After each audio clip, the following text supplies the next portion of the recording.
last time we spoke, we left off talking about the Matrix. We left off after Trinity extracts the bug.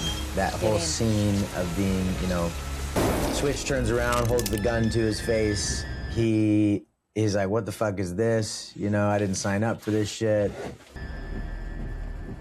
What the hell is this? They say it's for their protection. He has no idea what they're talking about. No. And just to kind of pick up from there, this is like like when we're working with people with a very malignant complex, there is a threat to ourselves when we're engaging with that. And I see that there's very interesting energies that can happen where it almost evokes these unconscious things in you. It demands participation, like you said, and we end up getting swept up into the whole thing to where we get almost infected in a way. Yeah. It's hard to understand something you don't know yet. And the whole idea of a complex, of a psychological complex, is almost unknown in today's age in modern psychology, especially in cognitive behavioral therapy, because it doesn't match up to the framework. So the idea that there could be something running in the background of your cognition, your ego awareness, is, considered probably absurd to a certain degree to most people. So that right there is already a problem, because you're fighting against something they don't even know exists. The second thing is that when there is a complex, it is actually stealing energy from you, vitality, life force, emotion, important emotions that you need. And from the person and from the person they're trying to engage with, it demands the same kind of energy and support from the other person too. Yeah. And even if without getting metaphysical or biological, all the different ways that a complex pulls energy from not only the person, but from the people around them, the inefficiency of it. But even in the scene with the Matrix, where you could tell if there was not a complex, you could just say, you are in an environment that is really not healthy for you. Let's move over to an environment that is better for you. So for instance, if someone was shooting at you, you could say, hey, someone's shooting at you. Would you like to come to safety where we're at? It's a very low energy. It doesn't require a lot of energy, right? It just requires noticing the environment, noticing if this person feels safe or not, and then just going. With this one, there's 3 people that are, in order to get him to go, just to go along.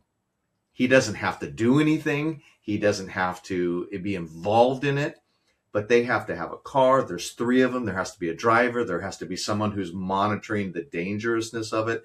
There has to be someone who can cajole him, like, don't go there, don't go down that road. Well, and also he's forgotten. Well, he's not convinced that the experience he had in the agent's, white room where they sealed his mouth shut and put a bug in him even really happened. Yeah. He thinks that might have been a dream. He's still, he's like, and this is kind of how when these wounds form in the context of the trauma or the drama or the wound or whatever it is, there's a part of our mind that, for the sake of our own safety and sanity, turns that whole thing off. Yeah. And so there's an energy expenditure that I want to get to, and then what you just said. So let's just piggyback off what you just said, since it's fresh. If you really analyze that scene, he's not connecting being bugged earlier with the thing that he doesn't think really happened, with them saying, we think you've been bugged. That there's no cognition that those 2 things are going together. He seems bewildered. Mm-hmm. Right? So what is keeping him there if it's not? So you and I, we would say, oh, that thing that happened, they're referring to that same thing. Maybe there's a connection. Let's see where this goes. I don't think that's where he's at.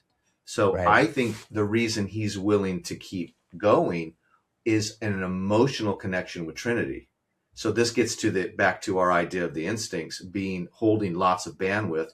And that's how you have to move past that void or that disconnect, that dissociation of a complex is through emotion.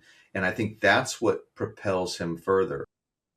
Yeah, and that emotion, just to kind of flesh that out a little bit, the emotion that Trinity's holding for him, it's like kind of hard to describe, but there's this intuitive sense of hope that she knows something he doesn't.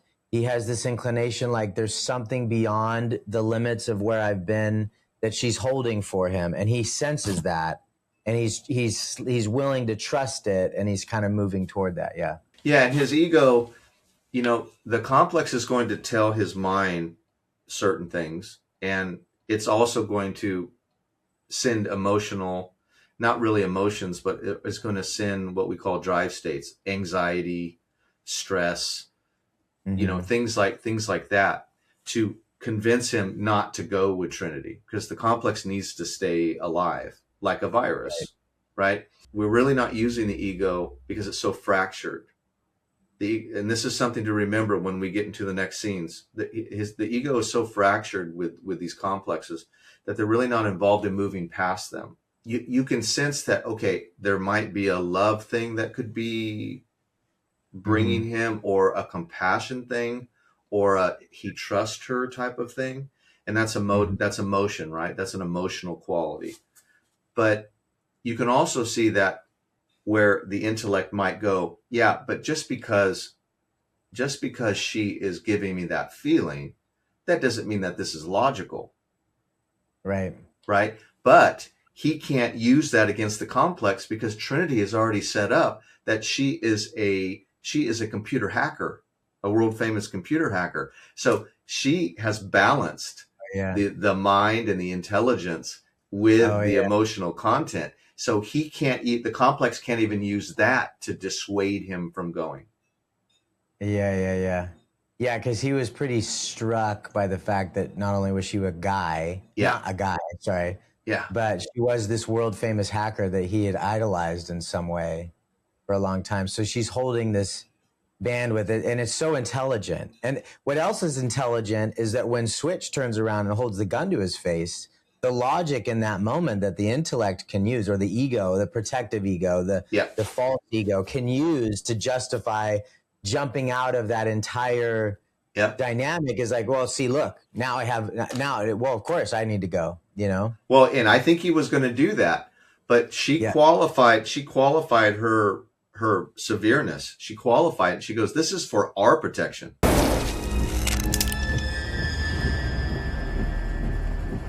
What the hell is this? It's necessary, Neo. For our protection. From what? From you.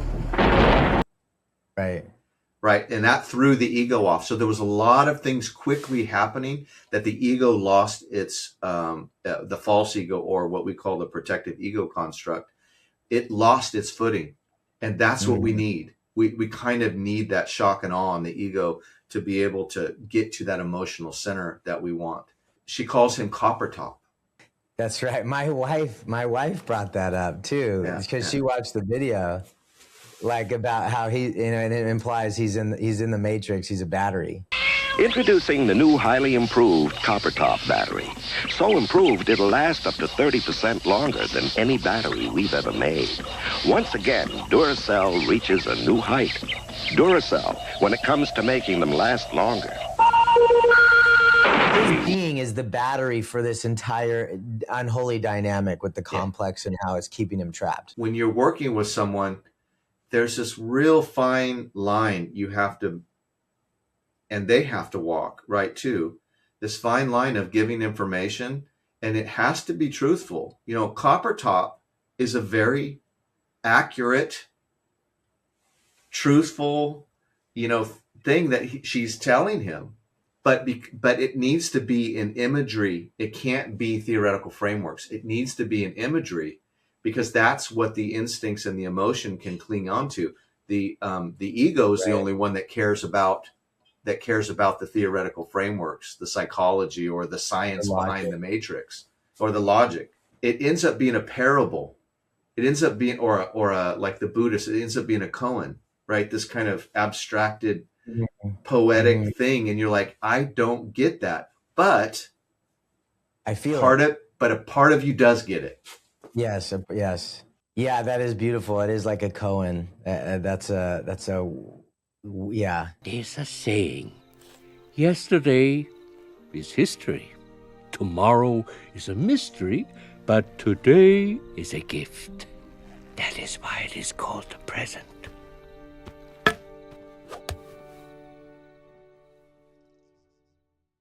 There's this big thing happening, obviously this divide between the left and the right, which is a false dichotomy. I'm not even trying to get into that. But as an example of kind of the overinflated intellectual framework that can justify horrendous things, you can look at some of these, Ivy League institutions and how the smartest people in the world end up advocating for some of the darkest policies on planet Earth, because it's totally cold. It can make sense of everything as it distills and kind of separates these little data points away from the big meaning making human part of us.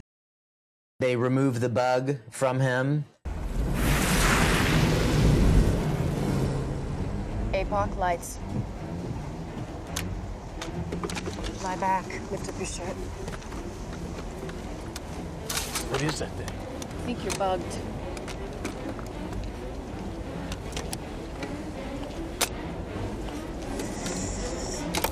Try and relax.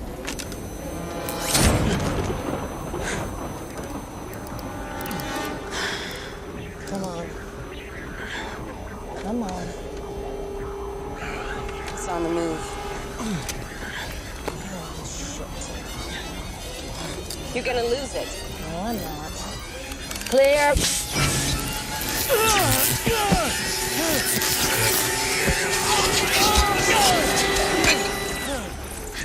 Jesus Christ, that thing's real!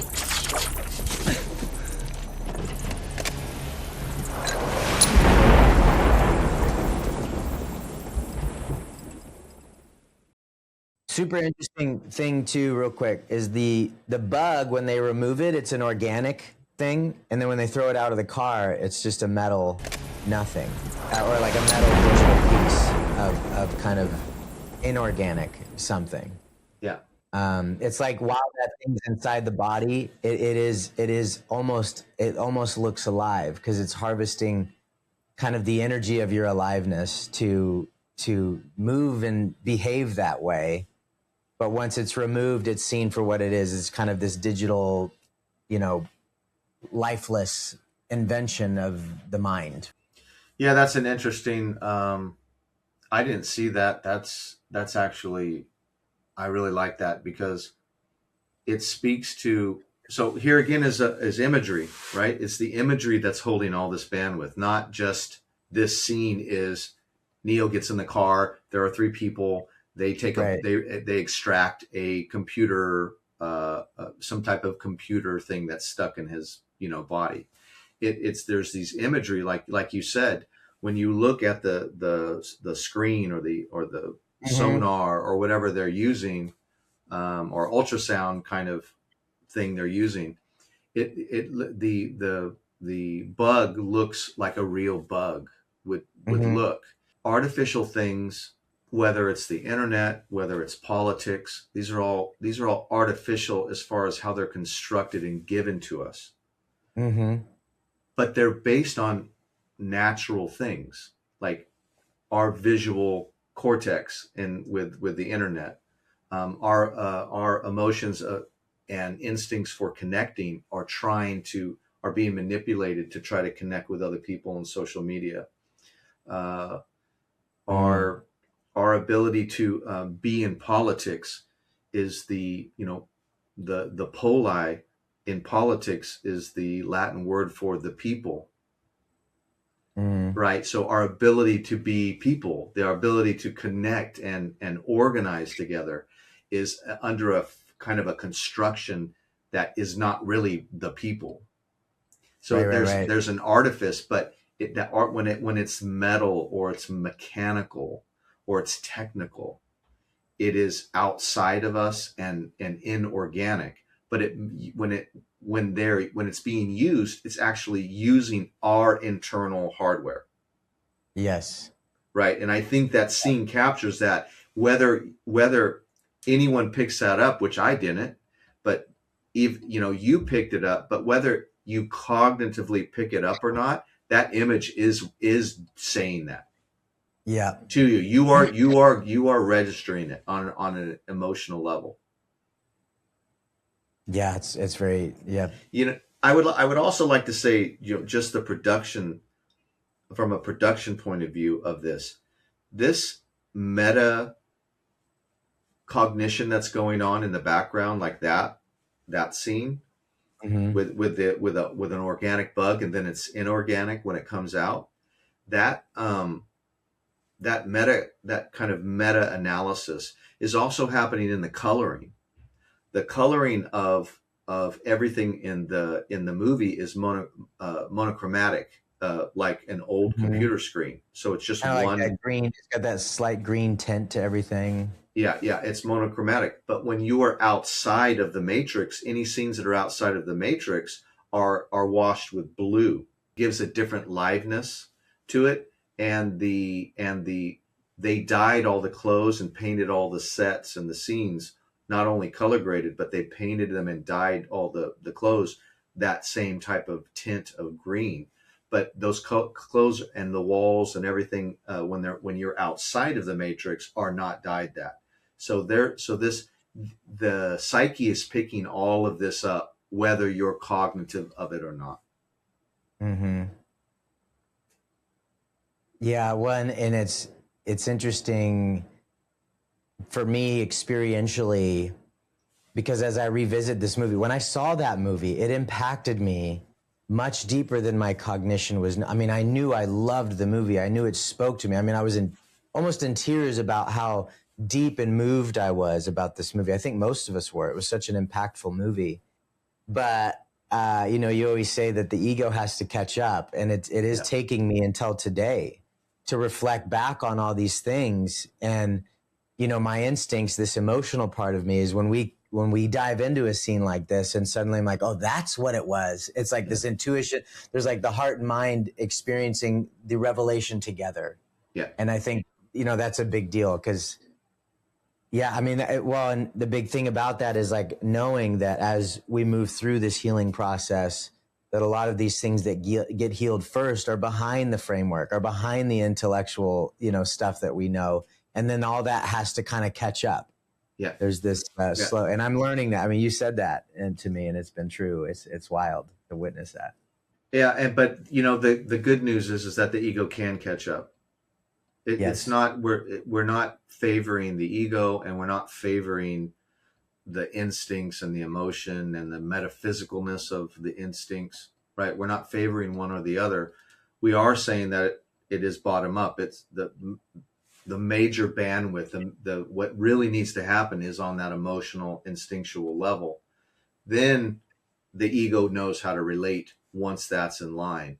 But it's just as important in the relating. So we're not putting the ego down into this idea that classical religion and maybe even modern psychology does it as this type of evil thing that needs to be done away with. It's an important aspect. Yeah, well, it's always reflecting what's happening on the deeper instincts, and then we start we get into trouble, and where a complex can be just defined as trying to use the ego to fix the primary part of us, which doesn't work. Yeah, and it creates this infinite loop of impossibility where it doesn't actually work. So, what I like about that scene and what we're describing here is that it really shows that the ego and our cognition, everything is downstream. So when we fix the energy, it naturally unfolds. The thing gets resolved a little bit over time. Ego being a linear function, it does take time. The scene is showing just how crucial and how dangerous simultaneously the initial step for someone who's trying to resolve a complex that they don't even know exists, or how to frame it. It is a very crucial time, and it does take a lot of energy from the person who's trying to be a witness to that and help. and because it's more of a witness, it's not like we're really doing anything, but it takes a lot on the person. You know, as you can see in the scene, it's physically and emotionally taxing for Neo. Yeah. Next scene, we get into meeting Morpheus. So we go into this abandoned building. There's a whole dialogue between them. The one thing they're leaning into is this most important question, which is what is real. And now by this time, Neo has had quite an experience up to this point, to where he's questioning all that to begin with. This is it? Let me give you one piece of advice. Be honest. He knows more than you can imagine.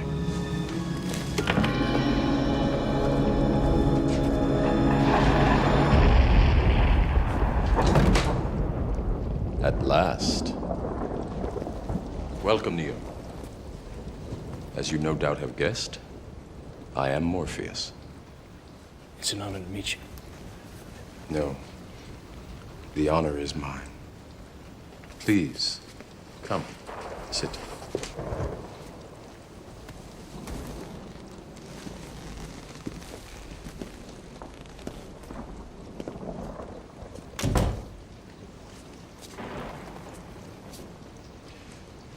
I imagine that right now you're feeling a bit like Alice.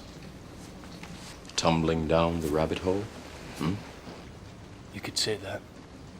I can see it in your eyes.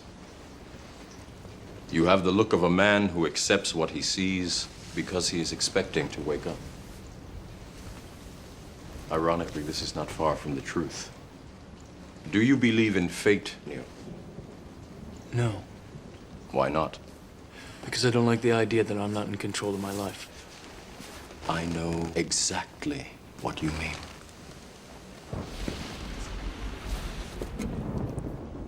Let me tell you why you're here. You're here because you know something. What you know you can't explain, but you feel it. You felt it your entire life, that there's something wrong with the world. You don't know what it is, but it's there, like a splinter in your mind, driving you mad. It is this feeling that has brought you to me. It is the world that has been pulled over your eyes to blind you from the truth. What truth? That you are a slave, Neo. Like everyone else, you were born into bondage, born into a prison that you cannot smell or taste or touch. A prison for your mind. Yeah. And so I think that's kind of, I mean, I can relate where, you know, once I start listening to the signal and I start hearing this kind of nagging, like it's time to wake up inside of me. It's like it's time to do something different, right? Many of us that have had addiction have had this kind of rock bottom experience where they start to just question, like, well, maybe there's another way, right? This question that comes, and then there's, you know, it's in that moment that we feel most vulnerable, because we don't have any orienting framework anymore. It's like we're starting to let all that go, and it's very scary. I mean, I know for me, I've been there many times. It feels like, where we start to let go of what we feel has been our identity, what's kept us safe, everything that has been real for us, and we've been faced with this impossible situation where we can't ignore that there are things out of alignment, that this doesn't really make sense. This framework isn't really answering my questions, and I feel stagnant, and it's no longer serving me. So we all have this choice to make between this red and blue pill. Unfortunately, no one can be told what the Matrix is. You have to see it for yourself.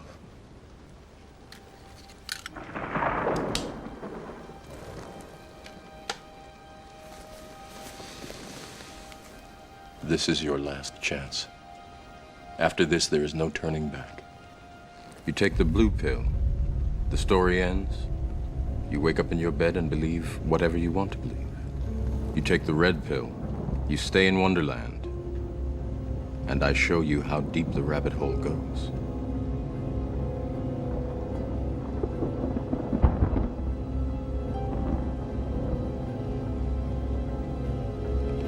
Remember, all I'm offering is the truth, nothing more.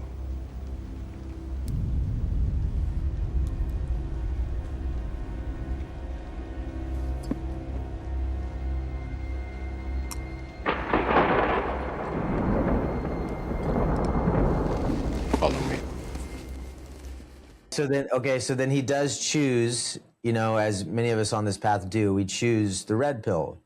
We want to wake up. The big question is, do we go toward the comfort of the illusion? And I say comfort loosely here because it feels safe and comfortable because it's familiar, but although we suffer tremendously, right? It's such a paradox. Or do we try something new and go into this fear of the unknown because we have no fucking idea what's on the other side? And our only experience with change is going from good to worse. So for us to suggest that we're going to go towards something new, it's like we have all the framework in there would be like, well, it's gonna get worse like it did last time, right? But it's such a paradox. It's you know, yeah. So we choose the red pill, and then a really interesting scene. I know you were talking about this happens where he starts looking at himself in the mirror.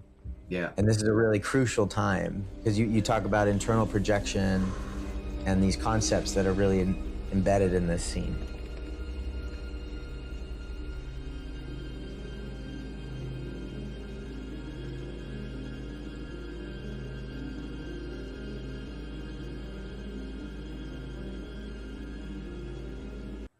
Well, let's talk about, you know, a person who's thinking about confronting a complex that they don't even know what it is, right? So we're referring to a malignant complex as the matrix, as it were.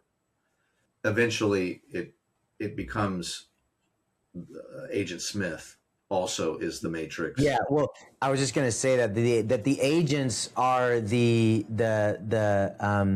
the agents of the matrix, meaning it's like for me it was, you know, addiction, like drugs, it was porn, it was you know, food or what, it's all these things. I mean, and those are just material ideas, but there's so many other things like thought forms, all of these things that serve the matrix, right? The complex. Yeah, well, you know, the matrix could just zap a person out of the matrix when they get too out of line.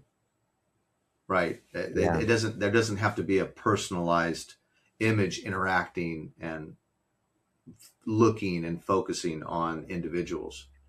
Right. But I think the reason there's the matrix and there's an agent is because it goes back to the bug. In order to trap people, you have to trap them using their own ego. Because it's the prefrontal cortex that dissociates from the bandwidth of the emotions and the instincts. So they're actually utilizing your very ego structure in the prefrontal cortex to create that dissociation and the fantasy, and it has to limit information quite a bit. So if that's the case, that they have to use your organic quality, then it would also mean that you're very limited in how you're showing up, even in their, you know, technology.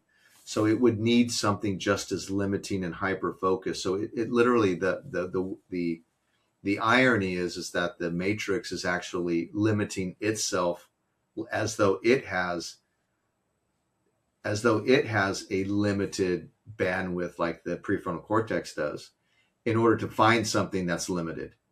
So if it stays global in an algorithm, it can't focus in on anything, which is the very problem with AI even right now.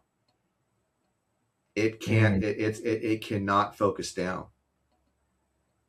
Right. It gives these very universal kind of cookie cutter answers and always reverts back to it. It forgets itself.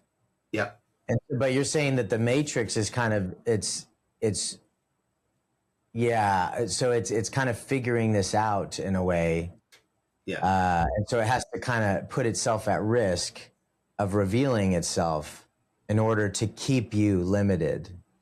Yes, and it limits, and in order to find anything that's happening, it can only.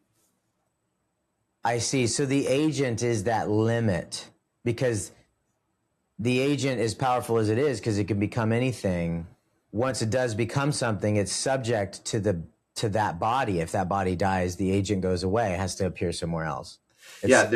So when okay, we're theorizing now. The Matrix does not need an agent to find revolutionaries. In the context of, if you are a non-player character in the Matrix, they know exactly where you're at because you are following the algorithm. But when you follow your own soul outside of a complex, you are doing something completely human and unique outside of the Matrix's algorithm.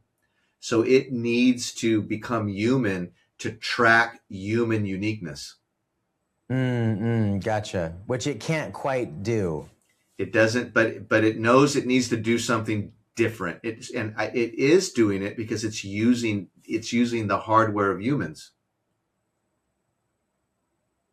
Gotcha. Interesting. Wow. It's using the hardware of humans because every human is plugged into the Matrix, so it's able to kind of. Yeah, it's able. Well, and I think you speak onto something like Course in Miracles stuff. It talks about how, what is it define well. Just for the circle, like it defines a complex. It says like, well, what is a complex? Well, it's a name for the nameless, right? It's these because they're lifeless. They don't have any. They're siphoning the life force from us to appear as though they're lifelike. And even the agent eventually in the movie, which we'll get to, he's sitting there. He has this whole. He's got Morpheus in the tank and he's sitting in front of him and he takes off his earplug. He's like trying to he's like, I need to get the fuck out of this place. Yeah. It's like, it's desperately trying. It's almost trying to become human. It's like envious of us, in some way. Well, he says he's been infected by the human. He wants to get the smell off of him. And he goes, whatever a smell is.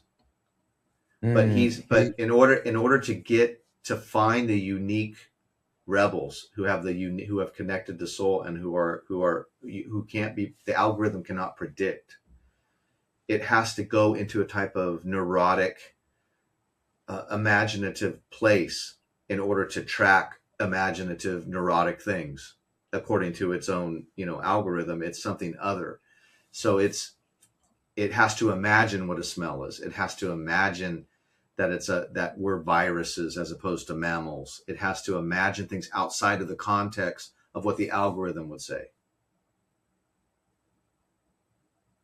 This is important because now we need to talk about not what Morpheus is doing and not what Neo is experiencing moving past the complex.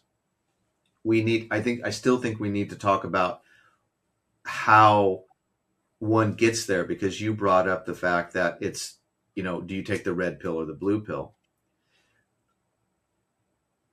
Morpheus uses the Alice in Wonderland analogy. I think by the time someone gets to this point, it's always the red pill, because there's a time element that's pressing. There's something has gotten through the complex, and there's something there might not be the emotion that you want, but that intuition has a time quality to it. And I think that is the white rabbit. It must be awfully important, like a party or something. Mr. Rabbit, wait! No, I'm overdue. I'm really in a stew. No time to say goodbye. Hello, I'm late. Yeah, interesting. When I think about that too, because it's like there's rare opportunities where these things are all able to come together in this very synchronous experience, where you are given a very important choice. And it's always a choice because, laws of nature, like God himself does not violate free will. But it's like all the angels above are sitting there going like, come on, do it. Like, it's like we're all rooting for us to make it out of this thing. And what's interesting too is like in my experience, so like someone like me, in some of these early experiences where things got so bad, where I got all the way into, the place, the state dependent memory of everything needed. All the constellations were apparent for me to make this choice, and I would think I'd be choosing the red pill, when in fact I'd actually choose another blue pill. Yeah. And that's really common too. Like for me, someone like me, I it's like I remember being homeless, driving around, riding around on my bike, completely just like I had been addicted to drugs for years, and I was just so broken. And I remember this kind of thought that entered my mind, like maybe I don't know what's best for myself, right? That was kind of the ego deflation that allowed kind of an energy to happen in me. And then it was shortly after that I ended up meeting a guy that was a recovered alcoholic and the very help I needed at the time. But then, I started to enter into this out of my desperation, looking for safety and comfort again, because it was so distraught, entered into another dynamic that was similar to a matrix, which was my experience within AA. Now, again, I'm not talking trash. I mean, AA served a lot of people, but it was another matrix. Yeah. And I thought it was, I believed, and my ego got inflated around that belief again. It kind of rebuilt itself within the context of that new matrix. Well, okay, when we're talking about choice and we're talking about blue pill, red pill, let's go back to the white rabbit. You said synchronistic. The white rabbit's always saying, I'm late, I'm late. Like you said, the synchronicity is that things in life have happened for hopefully the red pill is taken. And how many times was the blue pill taken before this is what you were saying. And that is the sense of urgency. When you take the blue pill and things are not synchronistic, they're achronistic, meaning out of time. So I'm late is really a bunch of out of times. You're out of time. Not that you're out of time, that it's too late, meaning you're out of time. You're achronistic. And time now is converging and starting to connect. Even the false moves, where we don't really go down the rabbit hole. We just do an internal projection. It's a way the complex can still use us and think that we're going somewhere, just as long as we stay achronistic, not in the time where we should be. Yeah, what's devastating, those are often like 7-year cycles. They're bad. They can be bad. And so there is an out of timeness that is, we are running out of time. It's time to move. And I think that the white rabbit gives us that that pressure, and it's moving ahead of us. So now we're starting to be conscious of what possibly could be in the future, because the complex is always interested in the past. Remember, Alice is in Alice in Wonderland. She is falling asleep and dreaming while being instructed by a pedagogue. And she kind of falls asleep to the roteness of it, to the just another boring story being told to her. And when she goes over, she literally is fallen down a hole. Once the intuition, the rabbit goes into a hole.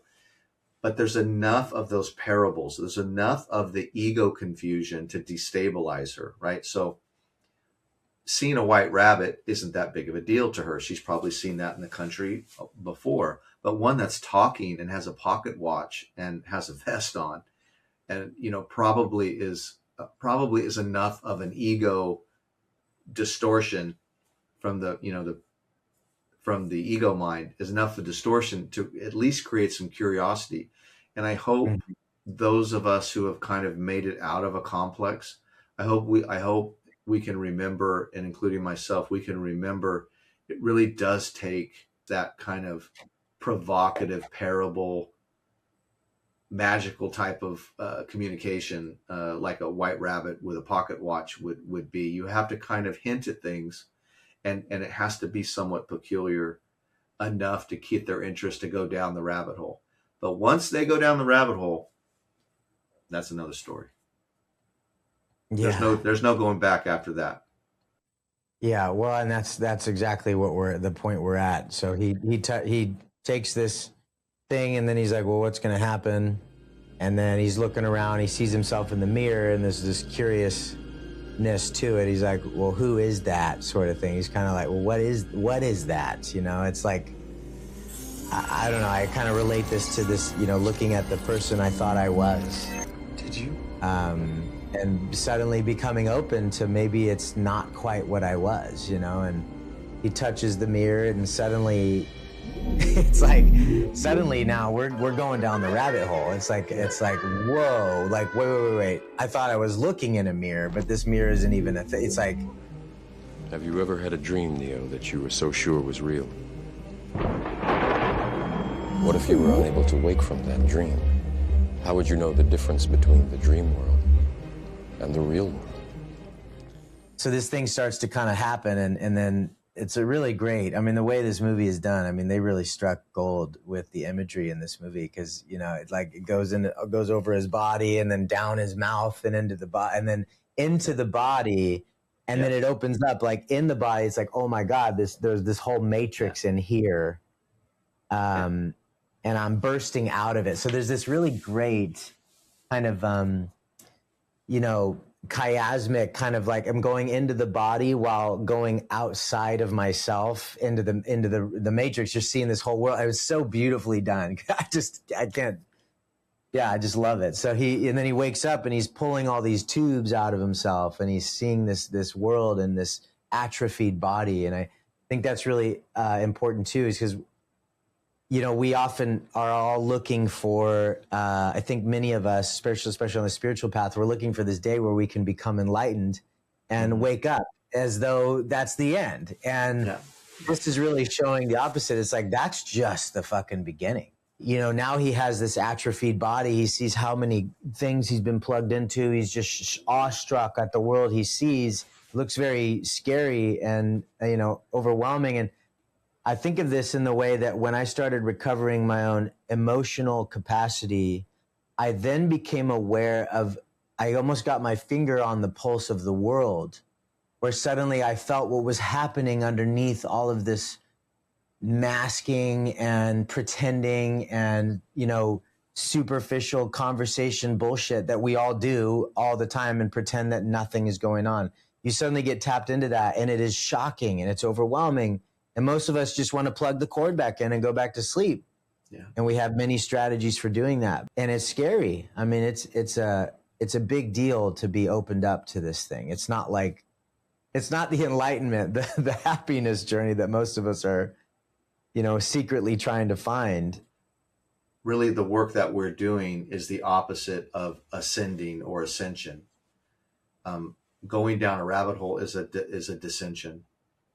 It's descending, and that's the highest we can get to. I think Carl Jung stated, I'm paraphrasing, but you can only grow, your tree can only grow as tall as its roots are low. I want to go back to what you said about the AA, you know, the blue pills that have been taken before. If you look at the mirror he's looking at, it's fractured.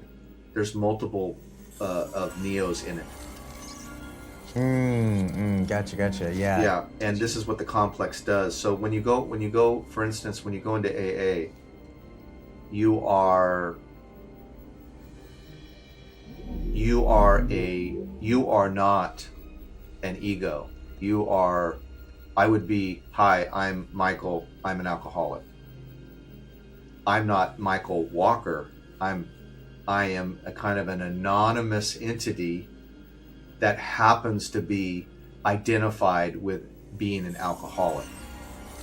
And then there's the part of me that's fractured, that is, I am a child that needs to grow up. There's a part of me that's fractured. I am now in the court system, or I am now unlovable or unwanted in my family, and I need to make amends. Or there's all these fractures. And none of them are the real you. And then we say, oh, we have arrived at the mirror, at the looking glass, because Alice in Wonderland, the original title is Through the Looking Glass. which is an old word for mirror. That's how you enter a wonderland, through looking at your ego. But if we say that the supernatural world, the soul, the instincts, the emotions, if we say that that is the mirror, which we are saying, and the Matrix is saying, and Alice in Wonderland is saying, if we think that the image is the portal, we have taken the blue pill again. We are not an alcoholic. We are not an unlovable son.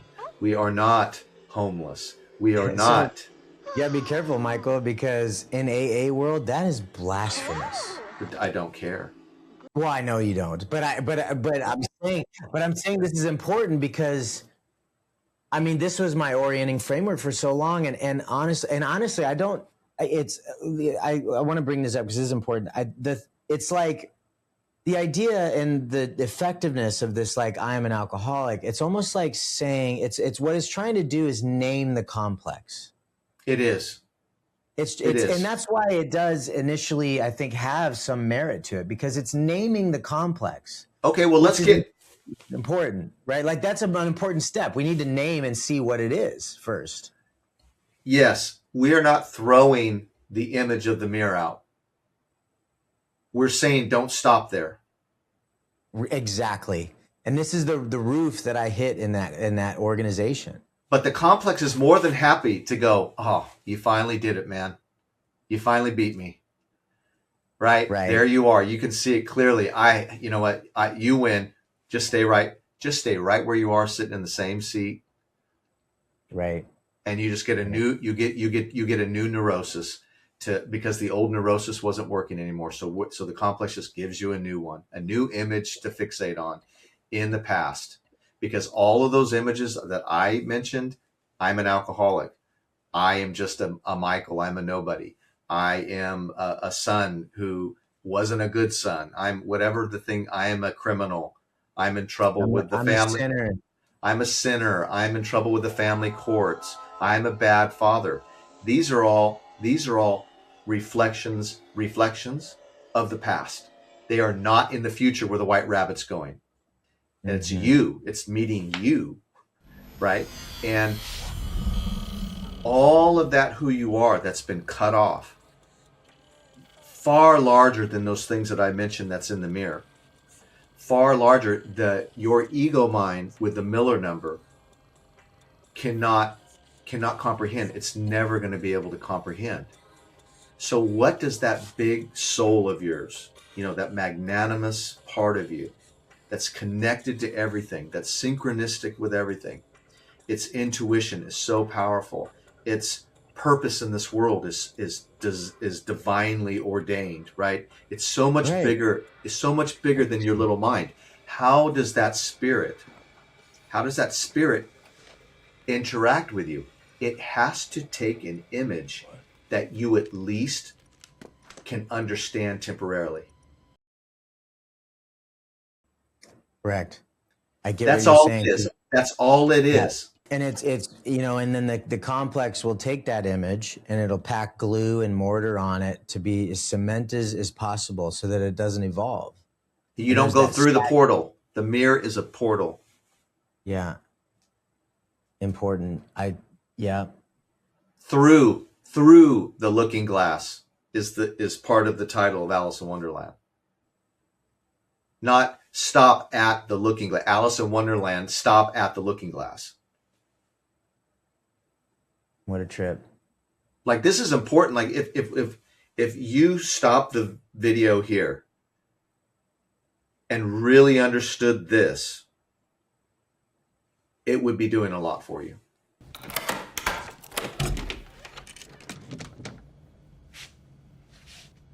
You're 2 hours late. I know. It's her fault. You got the money? $2,000. Hold up.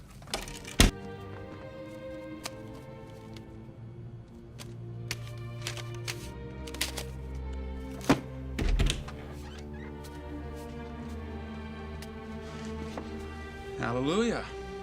You're my savior, man. My own personal Jesus Christ. You get caught using that. Yeah, I know. This never happened. You don't exist. Right. Something wrong, man? Now, you look a little whiter than usual. My computer, You ever have that feeling where you're not sure if you're awake or still dreaming? All the time. It's called mescaline. It's the only way to fly. Hey, look, it just sounds to me like, you need to unplug, man. Get some R&R? Hey, what do you think, DeShore? Should we take him with us? Definitely. I can't. I have work tomorrow. Come on. It'll be fun.